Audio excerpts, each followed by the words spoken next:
வணக்க மக்களே, நான் உங்க விஜய் ஆதிஷ். இன்னைக்கு நம்ம இந்த வீடியோல எதை பத்தி பார்க்க போறோம் அப்படின்றத பாத்தீங்கன்னா, ஐபிஎல் 2025 இன்னும் கொஞ்ச நாள் ஆரம்பிக்க போகுது. அண்ட் இந்த ஒரு நிலைமையில வந்து பாத்தீங்க அப்படின்னா, சிஎஸ்கே உடைய ஓபனர்ஸ் எப்படி இருக்காங்க, எந்த ஃபார்ம்ல வந்து இருக்காங்க, ஸோ இதுக்கப்புறம் அவங்களோட அந்த கேம் பிளேல ஏதாச்சும் சேஞ்ச் இருக்குமா, இல்ல சிஎஸ்கே மேனேஜ்மெண்ட் டீமோட அந்த ஒரு இதுல ஏதாச்சும் ஒரு சேஞ்ச் பண்ணுவாங்களா அப்படின்றத பத்தி தான் நம்ம இந்த வீடியோல வந்து பார்க்க போறோம். ஸோ வீடியோ ஸ்கிப் பண்ணாம பாருங்க. இந்த மாதிரியான அப்டேட்ஸ் எல்லாம் நீங்க டெய்லி தெரிஞ்சுக்கணும் ஐபிஎல் பத்தி அப்படின்னா மறக்காம நம்ம சேனலை சப்ஸ்கிரைப் பண்ணிக்கோங்க. ஓகேவா? ஸோ ஸ்ட்ரெயிட்டா வீடியோக்குள்ள வந்து போயிடலாம். விஷயம் என்ன அப்படின்றத பார்த்தீங்கன்னா, நம்ம ஐபிஎல்ல சிஎஸ்கே அப்படின்னு எடுத்தோம்னா ஓப்பனர்ஸ் அப்படின்னா பெரிய பெரிய ஓப்பனர்ஸ் வந்து நம்ம மெக்கலம் பற்றி சொல்லுவோம்.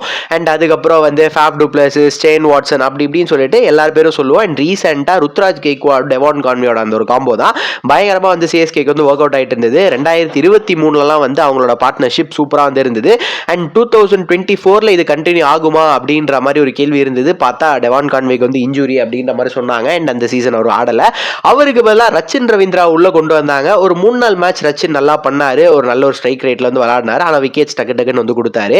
அதுக்கப்புறம் அஜின்கே ரஹானேவை போட்டு பார்த்தாங்க. அந்த ஸ்லாட் வந்து ஓரளவுக்கு ஓகேவா இருந்தது. பட் இன்னுமே வந்து அந்த ஒரு இதில் வந்து ஒரு பெரிய ஒரு ஃப்ளா இருந்த மாதிரி தான் இருந்தது 2024. பட் அதுக்கப்புறம் வந்து இப்போ இந்த 2025 அப்படின்னு வரும்போது சிஎஸ்கே வெளியில இருந்து ஓப்பனர்ஸ் அப்படின்னு சொல்லிட்டு யாரும் எடுக்கல. சரி, ஓகே, ஸ்ட்ரெயிட்டா வந்து அதே ஃபார்முலால தான் வந்து போக போறோம். ஒரு டெவான் கான்வே, ருத்ராஜ் இவங்க தான் வந்து ஓப்பனிங் பண்ண போறாங்க அப்படின்ற மாதிரி இருந்தது. ஏன்னா ஃபேஃப் டுப்ளஸஸ் வந்து ஒரு பேஸ் பிரைஸ்ல வரும்போது அப்போ கூட எடுக்கல. டேவிட் வார்னரை வந்து சோல்ட் அவுட் பண்ணிட்டாங்க. அந்த டைமுமே வந்து அவங்க ஒரு எக்ஸ்ட்ரா ஓப்பனர் அப்படின்னு சொல்லிட்டு பார்க்கல.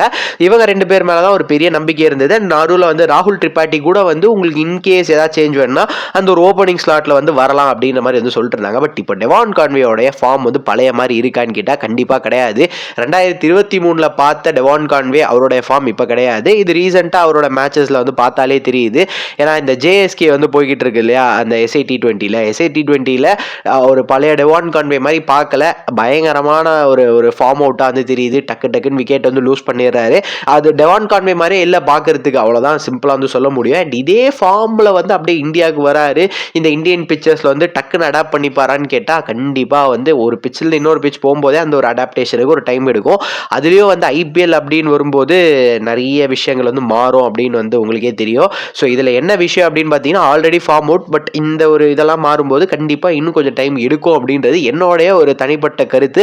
பட் அதெல்லாம் வந்து ஒரு வாரமாக தூக்கி வச்சோம் அப்படின்னா சரி, ஓகே, அதில் ஏதாச்சும் ஒரு சேஞ்ச் பண்ணி இன்கேஸ் ரச்சின் ரவீந்திராவை கொண்டு வருவாங்களான்னு கேட்பீங்க. பட் ஆப்வியஸாக அந்த ஒரு ஆப்ஷன் வந்து யோசிக்கலாம் தாண்டி அந்த ஒரு ஆப்ஷனை வந்து நடைமுறைக்கு எடுத்துகிட்டு வருவாங்களான்னு கேட்டால் கண்டிப்பாக கிடையாது. ஏன்னா சிஎஸ்கே மேனேஜ்மெண்ட்டுக்கு தெரியும் எப்படி ஒரு டெவான் கான்வே, ருத்ராஜ் கெய்க்வாடோட ஃபார்ம் வந்து இருக்கும். ஒன்று சேர்ந்துட்டாங்க அப்படின்னா அவங்க பார்ட்னர்ஷிப் எப்படி இருக்கும் அப்படின்றது தெரியும். ஸோ சிஎஸ்கே அந்த தப்பு வந்து பண்ண மாட்டாங்க. பட் ஸ்டில் இங்கே வந்து டெவான் கான்வேயோட ஒரு ஃபார்ம் அப்படின்னு வரும்போது மேபி ஃபர்ஸ்ட் ஒரு 3-4 மேட்சஸ் டெவான் கான்வே அடி வாங்கினாலும் வந்து பார்த்தீங்கன்னா அது வந்து அதிசயப்படுறதுக்கு ஒன்றுமே கிடையாது. அண்ட் இதே விஷயம் தான் ருத்ராஜ் கெய்க்வாடுக்கும் வந்து சொல்லணும். ருத்ராஜ் கெய்க்வாடை வந்து இன்டர்நேஷனல்லே வந்து பெருசாக அதுக்கப்புறம் எடுத்துட்டு வரல. ஏன்னா வந்து அப்படி இப்படின்னு சொல்லிட்டு பாலிடிக்ஸ் எல்லாம் இருக்கும். பட் அதை தாண்டி அவரோட அந்த ஒரு ஃபார்ம் அப்படின்ற ஒரு விஷயமும் இருக்கு. அவர் எப்படி கம்பேக் கொடுக்குறாரு அப்படின்னு சொல்லிட்டு ரீசெண்டாக ஒரு மேட்ச் நல்லா ஆடி இருந்தாரு. பட் அதுக்கப்புறமும் வந்து பார்த்தீங்க அப்படின்னா கொஞ்சம் வந்து அந்த மேட்சஸ்லாம் ஆடாமல் கொஞ்சம் இன்ஜுரி கன்சர்ன் அப்படின்ற மாதிரி வந்து சொல்லிக்கிட்டு இருந்தாங்க. பட் அது இன்னும் எக்ஸாக்டாக என்ன ஆச்சு, அவருக்கு ஏன் அந்த மேட்சஸ் ஆடலை அப்படின்றதும் வந்து ரிவீல் பண்ணலை டொமஸ்டிக் சைட்லலாம். பட் வெயிட் பண்ணி பார்ப்போம் என்ன நடக்க போகுது அப்படின்னு சொல்லிட்டு பொறுத்திருந்து தான் பார்ப்போம். என்ன கேட்டால் மேபி ஒரு நல்ல ஆப்ஷனை ஒரு பேக்கப்புக்கு வந்து எடுத்து வைக்கிறது நல்லா இருக்கும் அப்படின்ற மாதிரி நினைக்கிறேன். ஏன்னா ஒரு சைடில் வந்து பார்த்தீங்க அப்படின்னா சிஎஸ்கேக்கு ஒரு நல்ல பில்லராக இருந்தது வந்து பத்திரானாவோட ஃபார்முமே வந்து சரியில்லை. அவரோட பவுலிங்கில் வந்து அந்த ஒரு சில விஷயங்கள்லாம் மாற்ற வேண்டியது இருக்குது. அவரோட ஆங்கிளே வந்து ப்ராப்பராக இல்லை அப்படின்ற மாதிரி இப்போ பேசிக்கிட்டு இருக்காங்க. மேபி ஒரு நாதன் எலிஸ் தான் வருவாருன்ற மாதிரிலாம் போகுது. ஓகே, அதை பற்றி நம்ம ஒரு வீடியோ போடுவோம், அது வேற விஷயம்.